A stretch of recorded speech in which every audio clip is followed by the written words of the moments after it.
What's up, you guys? We got a cool video for all of you today. It's going to be Union Arena deck profile. For those who have never played Union Arena, I'm going to be giving you guys a little bit of info on how the game is played, but at the same time, showing you a deck profile of the purple Ichigo deck. So, all right, you guys, so before we start, please remember to subscribe, hit the like button so we can do more extreme, awesome content like this one. So I'm going to start off with explaining to you that Union Arena is similar to other Bandai games, right? So if you've never played a Bandai game before, you will have a little bit of a hardship trying to get into it. It is an energy-based game, just like all Bandai games are.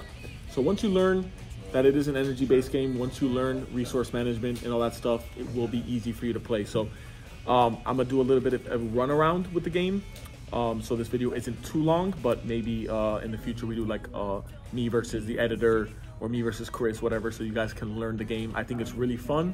I think it's a really cool, has really cool card design, has really cool foil technology. As I'm going to show some cards on the video. Like this, let's just get this action point, which this is like a bigger, there's mana, but this is like the bigger mana. This is a mana that's always in play. So look at that, that's just crazy. And then I'm gonna show you, I'm getting my signed Ichigo, not the God Rare, not the triple star, but I'm getting the God Rare from my friend George. He sold it to me yesterday. And then this is the Ichigo, just the 1-star Ichigo. So this is like one of the best cards in the game. So I'll show you guys that. So the artwork is amazing. And I just want to tell you guys the gameplay is really fun. If you're used to like One Piece or Digimon or Dragon Ball, it's a much different in that sense. Similar like life point mechanisms and mechanics, life point mechanics, and there's no leader. But once you understand the game, it's super easy. So let's get into the deck profile, and then I'm gonna just tell you guys little tips here and there on how to play and like what cards really are and how they function. So let's get into it. So like I told you guys, I'm gonna do a little bit of explanation. I have 3 Dawns action points here. Like I said, I cut myself off, almost said Dawn because I'm used to Dawns in One Piece. But these are action points. Every deck needs 3 of them. They're easy to get. They come in a starter deck or they come in your box. But these are, of course, nice rarity ones. These will, if you need to manage these very well to be able to play the game. First turn player gets 1. Second turn player gets 2. Third turn player gets an extra 1, so they're at 2. And then the 4th turn player stays at 2. And that's how they keep the game balanced. And then the 5th turn player gets the 3rd. And then the 6th turn player gets the 3rd. So, and there on out, you always have your 3 at the starting of every turn. They will go back to active. So keep that in mind on how those function. Very important element to the game. You need to know how to manage these. In the beginning of the turn, before your move phase, is when you can draw. You draw by tapping one of them before your move phase, right? That means pushing a card forward. You can even do it on your first turn, even if you don't have a creature. You shouldn't, obviously, it's your first turn, but you can just draw a card. Let's say you're bricked up. You can't find the card. You need to find the card you need.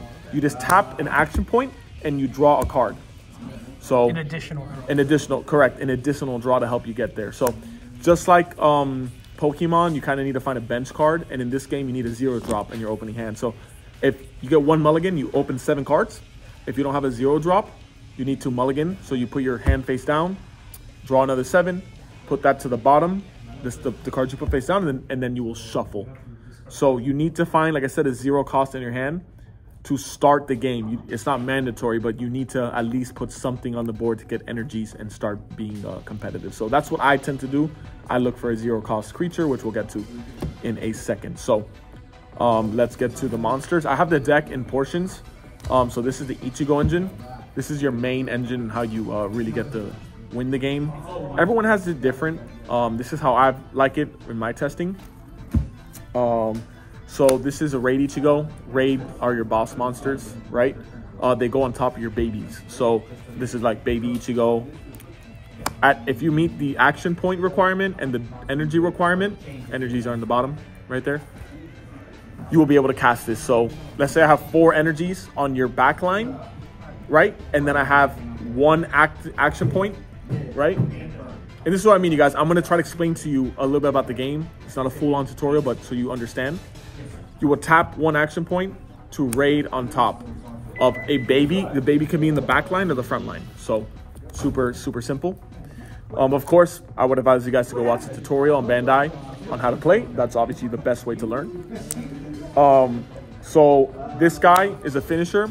He has impact. Impact is basically piercing. So if your opponent decides to block, it will just go straight to the life point. So for those that do know how to play, it's essential to have one of these because you just want to finish the game. But it isn't like a best thing to have early game. Raid creatures can also attack the turn they're summoned, which is very powerful. I got 3 baby Ichigos. I would play 4, just don't have space right now, and I need to make other engines consistent. And then I got 4 other baby Ichigos. He's like your kind of your mill power, and he has a color trigger, which color triggers you can only play 4 in your deck, and color triggers lets you revive a 2 or less required and 1 AP cost from your sideline. So lets you basically summon a baby out for free. And then I have the poppers here. This card just basically says mill 2, a 5/1, right? So pretty hard to get out, but it's worth it. You can banish, which is like in Yu-Gi-Oh or like other side, like any other game that would have a banishment zone, right? Removal area, if you want to call it that. That's what it's called in the text.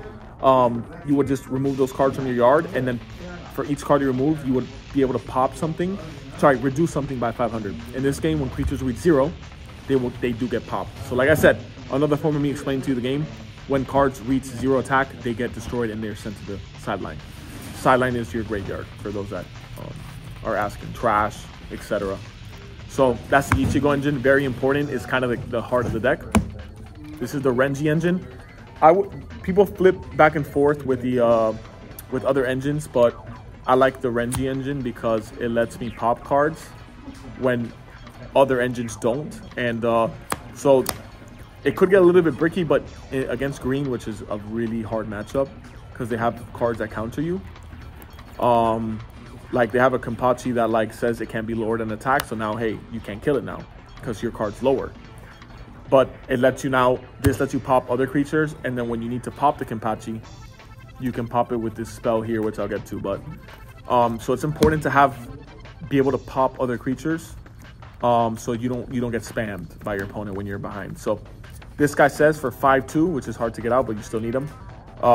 You can reduce something by 3k, which is really important. And then so if you have this, if you have 3 action points and you have energy requirements, you can go summon this man, reduce by 3k, then summon this guy, push forward to the banishment, and then reduce another 3k, so you can potentially pop 2 creatures. When you have both of these, you're popping 2 creatures or you're popping a big creature. So you kind of have to have this engine, and he's raid. So raid minus 3k, and then regular minus 3k. So really good cards to have in your deck. And then the babies. Babies are blockers or cards you want to cast on top of. So important. Like if you understand that, then the game is simplistic for you. Then we have the Rukia engine, which she's the draw power of the deck. Unfortunately, the 0 cost of her is imprinted in the TCG because it would make this engine too consistent. So she's basically Pot of Greed. If you guys don't know, draw 3 cards. Sorry, Graceful Charity. Draw 3 cards when she's casted. So when she's rated on, draw 3 cards, discard 2.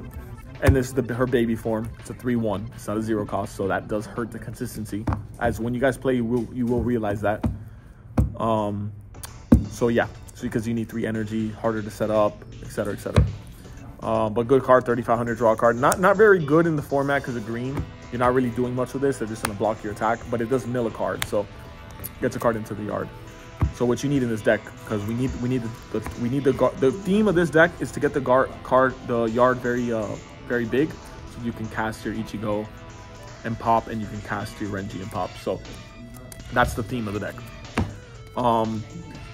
And then we have the energies that draw. It's a 0 cost energy. Draw a card, place one card from your hand into your sideline. So this gets the milling going, and it's a 0. 0 is important. You can't, if you don't play a 0, you can never play in a card after that because you need mana. Mana's on the bottom. Action points, cost. So that's how, when you learn the game and you know how to read a card, it's gonna be simple for you. And then I like this guy here, 3. I flip-flop between 3 and 4. Super simple for a 2 energy cost and 1 action point. Whenever he's active, he has one more energy to him. So he basically a 2 cost. But the turn you cast him, he's a 1, because when you cast cards, they go straight rested, unless it's a raid. So, you know, I would write that down. When you cast a card, straight to rest mode. At the end phase, they go to active, and then if you have a raid, it's straight rush. It can attack that turn. And then we have the Orihime. Orihime is another 2 energy, and you can bounce a card. It says return one other character in the field with 1 or less required energy to your hand.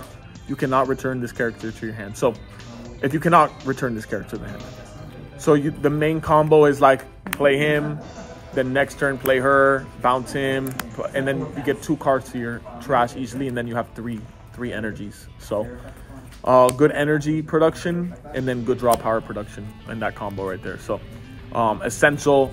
These are like your energies of your deck. So like I said, I flip-flop around 4 of the Urahara. So